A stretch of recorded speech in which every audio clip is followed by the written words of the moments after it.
Hello hi welcome to you home education. आप सभी का हमारे यूट्यूब चैनल में स्वागत है। आज हम आपको पढ़ाने वाले हैं राष्ट्रीय और अंतर्राष्ट्रीय संस्थाओं के बारे में, जिसमें हम राष्ट्रीय संस्था के नाम, अंतर्राष्ट्रीय संस्था के नाम और फिर एक एक करके उन संस्थाओं के बारे में भी जानेंगे। यह क्लास सभी विद्यार्थियों के लिए ज़रूरी है। आप कोई भी एग्जाम देना चाहते हो तो ये पढ़ने के बाद आप एग्जाम दे सकते हो। यूट्यूब में आपको बहुत सारी क्लास मिल जाएंगी राष्ट्रीय संस्था, अंतर्राष्ट्रीय संस्थाओं, लेकिन इस टॉपिक पर किसी ने भी सभी से टॉपिक को क्लियर नहीं किया है। अब किया भी है तो उसके लिए उन्होंने पैसा लिया, इसलिए मैंने सोचा कि इस इंपॉर्टेंट क्लास को पढ़ाना ज़रूरी है। अब सभी लोग महंगे कोर्स लेकर के तैयारी नहीं कर सकते ना, इसलिए मैंने फ्री में एजुकेशन देने की इच्छा जाहिर की। हमें आशा है कि हमारी एजुकेशन को लेकर के हमें टीचर की श्रेणी में आगे बढ़ाएंगे और इसके अलावा हमारे चैनल को भी आगे बढ़ाएंगे। चलिए क्लास को शुरू करते हैं बिना देरी किए हुए। सबसे पहले मैं आपको बताती हूँ राष्ट्रीय संस्था और अंतर्राष्ट्रीय संस्था कौन कौन सी होती हैं, यानी कि राष्ट्रीय संस्था कौन सी होती है और अंतर्राष्ट्रीय संस्था कौन सी होती है। देखो, राष्ट्रीय संस्था वो कहलाती है जो अपने राष्ट्र में हो, जैसे आपका होगा इंडिया होगा, तो ये इंडिया एक क्या होगा, राष्ट्र होगा। लेकिन जब अंतर्राष्ट्रीय संस्था की बात करें तो जो जब दो राष्ट्र या फिर तीन राष्ट्र, चार राष्ट्र मिलकर के जब कोई कार्य करते हैं तो उसे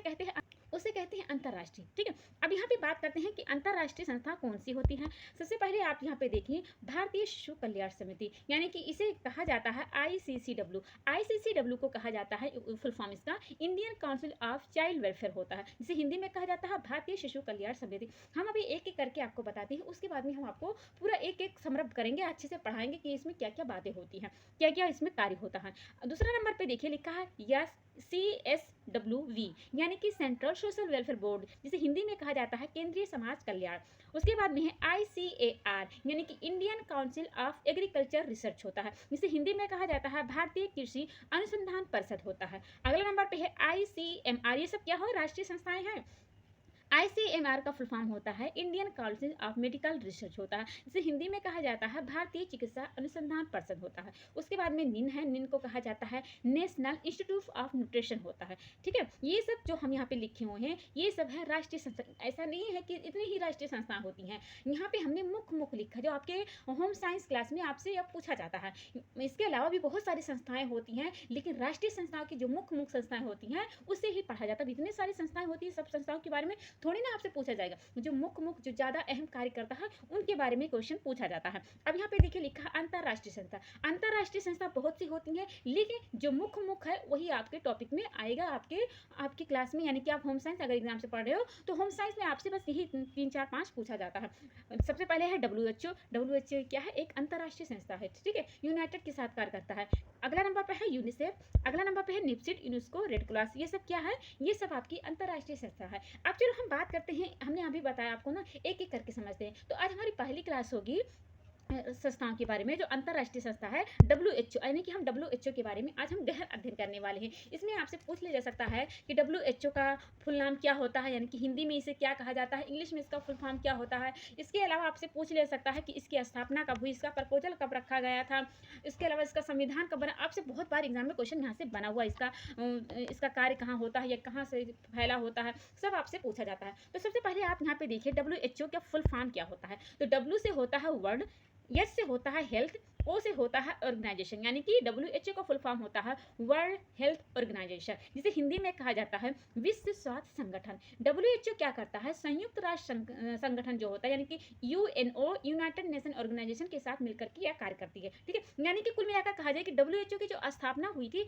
वो यूनाइटेड यानी कि UNO के साथ मिलकर के हुई थी। ठीक है, WHO 3 क्षेत्र में ज्यादा प्रमुख होकर के कार्य करता है। एक होता है स्वास्थ्य के लिए कार्य करता है, शिक्षा के लिए भी कार्य करता है और अर्थ के लिए भी। अर्थ मतलब जानते हो आप, पैसा के लिए कार्य करता है। ठीक है, अब अगला नंबर पर बात करते हैं इसका कार्यालय कहाँ है। यानी कि देखो, कोई भी जब कार्य होता है, कोई ऑफिस होता है, जैसे LIC बीमा होगा, कोई भी होता है तो उसके लिए एक ऑफिस बनाया जाता है कि जहाँ पे आदमी बैठ करके अपना कार्य करे। तो वैसे ही WHO का जो कार्यालय है वो मुख्य रूप से है जेनेवा में है। ठीक है, यानी कि स्विट्जरलैंड में इसका कार्यालय है। अब यहाँ पे नीचे देख सकते हो आप, नीचे पे स्थापना जब यहाँ पे है तो यहाँ पे आपको 3 संख्या दिखा, यानी कि 3 सन दिखाई दे रहे हैं। एक तो है आपका, यहाँ पे इसको हटा देते हैं, एक तो है 1945 और एक तो है 1946 और एक संख्या है 1948। आपको पिछली बार जो TGT का एग्जाम हुआ था तो वहाँ पे आपको कंफ्यूजन हुआ था, आपसे स्थापना पूछा था, लेकिन स्थापना में आपसे 1948 नहीं लिखा हुआ था, तो 1945 या 1946 ऐसे कुछ, मतलब इन दोनों में से कोई संख्या लिखा हुआ था। तो हम बताते हैं आपको 1945 और 1946 क्या होता है। 1945 में क्या हुआ था, इसका प्रपोजल रखा हुआ था। यानी कि जब संयुक्त राष्ट्र संबंधी कार्य चल रहा था, तभी जो ब्राज़ील देश है, उसके अलावा जो चीन है, इन्होंने क्या किया था, 1945 में डब्ल्यूएचओ का प्रपोजल रखा। ठीक है? यानी कि 1945 में ब्राज़ील और चीन ने क्या किया था, प्रपोजल रखा था डब्ल्यूएचओ के लिए। लेकिन जो 1948 का समय आता है, इसमें 1948 प्रपोजल तो 1945 में रखा गया था, लेकिन जो स्थापना का दिवस आता है तो 1948 आता है। यानी कि 7 अप्रैल 1948 में डब्ल्यूएचओ की स्थापना हुई थी। स्थापना तो हुई थी, तो उसमें हुए थे सदस्य, 56 सदस्य थे, लेकिन जब 1987 का समय होता है तो उसमें सदस्य का संख्या हो जाता है 166 हो जाता है। अब आप यहाँ पीछे लिख रहे, बीच में देख रहे होंगे 1946 संख्या, तो 1946 में क्या हुआ था, इसका संविधान बना था। यानी कि डब्ल्यूएचओ का संविधान सन 1946 में टेक्निकल प्रिपरेटरी कमेटी ने श्री रेने सेंट की अध्यक्षता में यह बनाया गया था। ठीक है? तो याद रखे रहना, 1945 में आपका प्रपोजल रखा गया, यानी डब्ल्यूएचओ का प्रपोजल रखा गया था ब्राजील और चीन द्वारा। ठीक है? 1946 में क्या हुआ था, संविधान बना था। संविधान किसने बनाया था, तो श्री रेने सेंड की अध्यक्षता में बनाया गया था, टेक्निकल प्रिपरेटरी कमेटी ने बनाया था। ठीक है? अच्छे क्षेत्रीय संगठन की बात करते हैं। देखो, अभी हमने आपको पीछे बताया ना कि राष्ट्रीय संस्था और अंतर्राष्ट्रीय संस्था किसे कहते हैं। राष्ट्रीय संस्था उसे कहते हैं जैसे आपका पूरा भारत हो गया, तो ये एक राष्ट्र हो गया। ठीक है? यानी कि आपका नेपाल नहीं जोड़ा जाएगा, आपका बांग्लादेश नहीं जोड़ा जाएगा, आपका पाकिस्तान नहीं जोड़ा जाएगा, ये सब आपका देश नहीं जोड़ा जाएगा, ये अलग हो जाते हैं। वैसे अब अंतर्राष्ट्रीय संस्था की बात करते हैं, तो जब 2, 3, 4 राष्ट्र मिलकर के कार्य करते हैं तो उसे अंतर्राष्ट्रीय संस्था कहते हैं। तो वैसे ही डब्ल्यूएचओ आपका क्या है, डब्ल्यूएचओ आपका अंतर्राष्ट्रीय संस्था है। तो यहाँ पे 6 राष्ट्र मिलकर के अपना कार्य करते हैं। सबसे पहला है दक्षिण पूर्वी एशिया, यानी कि दक्षिण पूर्वी एशिया जो मुख्यालय इसका है वो दिल्ली में है। दिल्ली हमारा क्या, हमारा ही दिल्ली हमारा ही क्षेत्र में आता है, हम लोग दक्षिण पूर्वी एशिया में है ना, तो हमारा जो डब्ल्यूएचओ कार्य करता है वो दिल्ली में कार्य करता है। दूसरे नंबर पे जो राष्ट्र है अफ्रीका है, यानी कि जो ब्राजील कांगो हो गया, इसका मुख्य अफ्रीका का जो मुख्यालय है वह ब्राजील है। ठीक है? ब्राजील है, इसका कांगो भी कह सकते हो। दूसरा नंबर पे है अमेरिका, यानी कि वाशिंगटन जो होता है। उसके अलावा है यूरोप इसका मुख्यालय क्या होता है, कोपेनहेगन, यानी कि डेनमार्क में है मुख्यालय इसका। पांचवें नंबर पे है आपका पूर्वी, यानी कि आपसे पूछा नहीं जाएगा राष्ट्रीय संस्था के बारे में, लेकिन आप जाने रहना कि जो 6 क्षेत्रीय संगठन कौन कौन से होते हैं। पांचवें नंबर पे हमने आपको बताया पूर्वी मेडिटेरेनियन, छठवां होता है पश्चिम पैसिफिक होता है। ठीक है? इसका हम आपको यहीं बगल में लगा देंगे कि इसका मुख्यालय क्या होता है। अब यहाँ पे देखिए लिखा है दक्षिण पूर्वी एशिया क्षेत्रीय कार्यालय दिल्ली है, इसकी स्थापना 1 जनवरी 1949 में हुई थे। देखो हम लोग कहाँ, अभी हमने आपको बताया कि हम लोग अभी हैं दक्षिण पूर्वी एशिया में। हमने आपको क्या बताया कि हम लोग दक्षिण पूर्वी एशिया में रह रहे हैं, राइट? तो यानी कि दिल्ली में इसका मुख्यालय क्या हमने बताया आपको, दिल्ली बताया है। तो दिल्ली में जब इसका स्थापना होता है तो उसका स्थापना होता है 1 जनवरी 1949 को हुई थी। ठीक है? आगे बात करते हैं। अब दिल्ली में जब कार्य करता है तो दिल्ली में कौन कौन सी जगह कार्य करता है, तो दिल्ली में भारत में अपना कार्य करता है, उसके अलावा थाईलैंड में कार्य करता है, अफगानिस्तान में कार्य करता है, वर्मा में कार्य करता है, नेपाल में कार्य करता है, इंडोनेशिया में करता है, श्रीलंका में कार्य करता है। ठीक है? तो यहाँ मिल करके दिल्ली क्या करता है, कार्य करता है।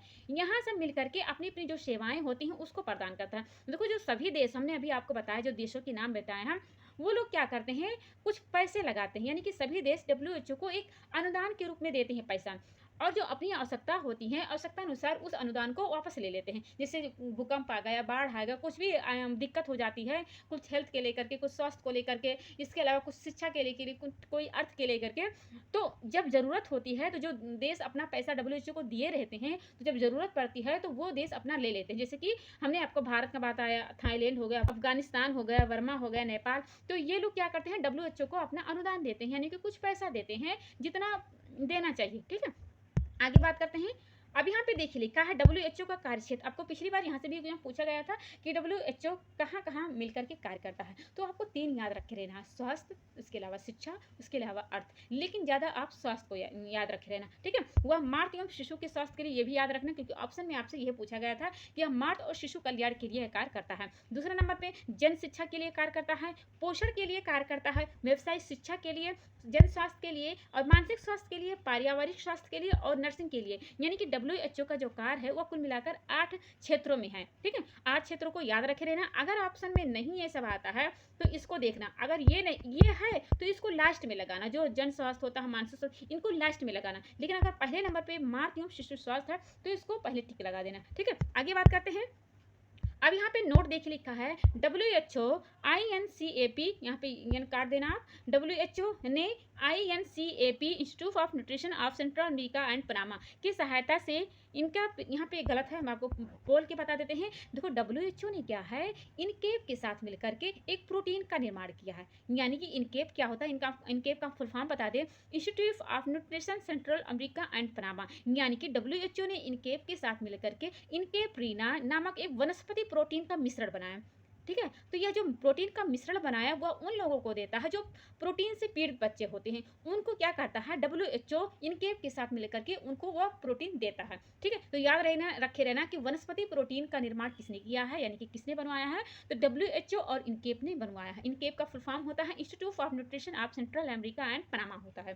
ठीक है, तो इनकेप्रीना आप इनका प्रोटीन का नाम है। चलिए अगली बात करते हैं। अगला यहाँ पे अब इस पॉइंट को याद रख लेना, क्योंकि यहाँ से भी एग्जाम में आपसे क्वेश्चन पूछा गया था कि WHO ने क्या किया था, 1955 में एक प्रोटीन कैलोरी सलाहकार की समिति गठित की। ठीक है, उसके बाद में 1960 में इसका फिर पुनर्गठन किया गया था। ये संख्या याद रखे रहना, क्योंकि यहाँ से भी एग्जाम में पूछा गया था कि प्रोटीन कैलोरी सलाहकार की समिति कब गठित हुई थी, तो 1955 में हुई थी। उसके बाद में 1960 में भी इसका पुनर्गठन किया गया था। चलिए अगला देखते हैं, अगला इसके बारे में जानते हैं, WHO के बारे में।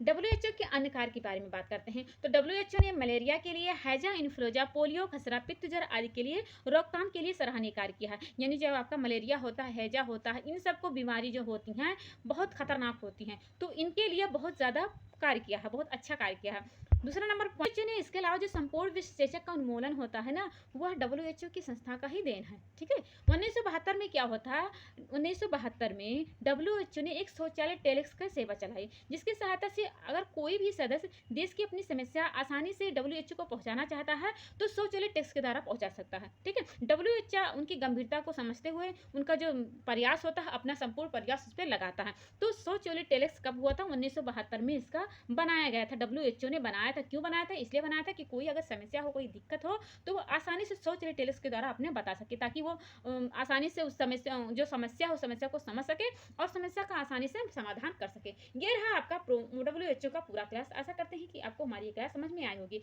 उसके अलावा WHO के कार्य में हम आपको बताना चाहें कि WHO अन्य कार्य भी करता है, जैसे मलेरिया है जो हमने आपको बताया ही, तो उसके अलावा पारिवारिक स्वास्थ्य के लिए कार्य करता है, पर्यावरणीय स्वास्थ्य के लिए कार्य करता है, और जो उसके अलावा जो अन्य संगठन होते हैं उनके सहयोग के लिए भी कार्य करता है। ये नहीं कि मतलब अकेले ही कार्य करता है, वह अलग संगठन, अलग संस्थाओं में जाकर के भी वो कार्य करता है। जैसे कोई संस्था अगर कार्य कर रही है तो उन संस्था का सहयोगी बन जाता है। ठीक है, हमने भी आपको पीछे ही बताया कि कोई भी जब दिक्कत होता है तो वह क्या करता है देश, जैसे हमने आपको बताया ना शौचालय टैक्स, तो शौचालय टैक्स में क्या होता है, कोई अगर दिक्कत होता है, अगर वो संस्था अपना सही से कार्य नहीं कर पाती, तो जो मजबूत संस्था होती है उनके पास दिक्कत लेकर के जाती है, ताकि वह मजबूती जिसके पास रहेगी उनके पास जाएगा तो वो सही से कार्य कर पाएगा।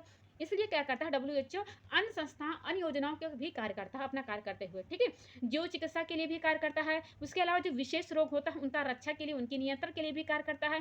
ठीक है, तो WHO का जो कार्य है बहुत ज़्यादा है, लेकिन मुख्य रूप से आप 8 याद रखे रहना। उसके अलावा जो चेचक उन्मूलन होता है उनको भी याद रखे रहना कि विश्व में चेचक उन्मूलन का जो कार्य हुआ था वह WHO के द्वारा ही हुआ था। अपनी क्लास यहीं पे खत्म करते हैं। आशा करते हैं कि हमारी क्लास आपको समझ में आई होगी। अगर आई हो तो अच्छा लगा हो तो प्लीज़ लाइक और सब्सक्राइब करना मत भूलिएगा। मिलते हैं एक नई क्लास में, तब तक के लिए टेक केयर, बाय बाय।